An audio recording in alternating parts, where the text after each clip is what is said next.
প্রধানমন্ত্রী নরেন্দ্র মোদী পেলেন বিরাট বার্তা। লোকসভা ভোট মিটতেই রাজ্যে ছাড় কমল স্ট্যাম্প ডিউটিতে। এর ফলে ফ্ল্যাট কিনতে বাড়বে ক্রেতার খরচ। শিলিগুড়িতে পানীয় জলের সমস্যা মিটবে, আশ্বাস ফিরহাদ হাকিম ও গৌতম দেবের। কেন্দ্রীয় সংস্থা দিয়ে বিরোধীদের হেনস্থা বন্ধ হোক, লোকসভায় বললেন রাহুল গান্ধী। চলুন এই সংক্রান্ত রিপোর্টগুলি শুনে নেওয়া যাক। লোকসভা ভোট মিটতেই খারাপ খবর, তেলের পরে রাজ্যে ছাড় কমলো স্ট্যাম্প ডিউটিতেও। আরও দামি হলো ফ্ল্যাট বাড়ি, খরচ বাড়ল ক্রেতার। এই মাস থেকে রাজ্যে আগের তুলনায় আরও দামি হয়ে গেল ফ্ল্যাট বাড়ির দাম।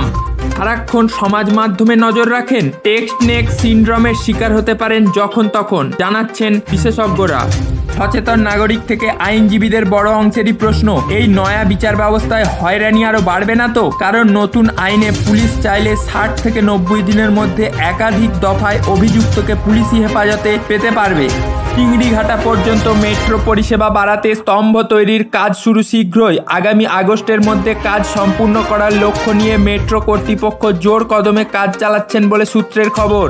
চলতি মাসেই শিলিগুড়ির পানীয় জলের সমস্যা আংশিক মিটবে, আশ্বাস দিলেন ফিরহাদ হাকিম ও গৌতম দেব।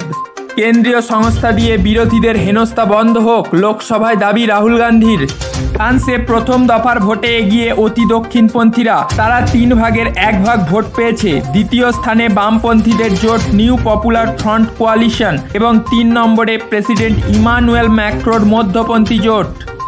নরেন্দ্র মোদীকে ধন্যবাদ জানালেন বিরাট কোহলি। প্রধানমন্ত্রীর উদ্দেশ্যে বিরাট লেখেন, প্রিয় নরেন্দ্র মোদী স্যার, সব সময় আপনার সমর্থন, উৎসাহ এবং আপনার কথা বলার জন্য অনেক ধন্যবাদ। যে দলটা ট্রফি নিয়ে দেশে ফিরছে তার সদস্য হতে পেরে আমি সম্মানিত।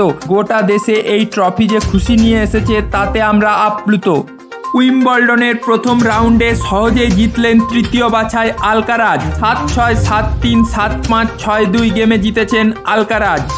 মধুচন্দ্রিমায় কোথায় গেলেন কাঞ্চন শ্রীময়ী? সোমবার সকালে শ্রীময়ী পোস্ট করে জানিয়েছিলেন বহু প্রতীক্ষিত মধুচন্দ্রিমায় যাচ্ছেন তারা। বিমানবন্দর থেকে ছবি শেয়ার করেছিলেন তারকা জুটি। মধুচন্দ্রিমায় কোথায় যাচ্ছেন তা নিয়ে জল্পনা ছিল প্রথম থেকেই। এদিন শ্রীময়ী জানালেন মালদ্বীপে মধুচন্দ্রিমায় পৌঁছে গিয়েছেন তারা। আজকের খবরগুলি আপনাদের কেমন লাগলো অবশ্যই কমেন্ট বক্সে কমেন্ট করে জানাতে পারেন। এবং হ্যাঁ, এই খবরগুলির মধ্যে যদি কোনো খবর আপনারা বিস্তারিতভাবে জানতে চান সেটাও আমাদের কমেন্ট বক্সে লিখে জানাতে পারেন।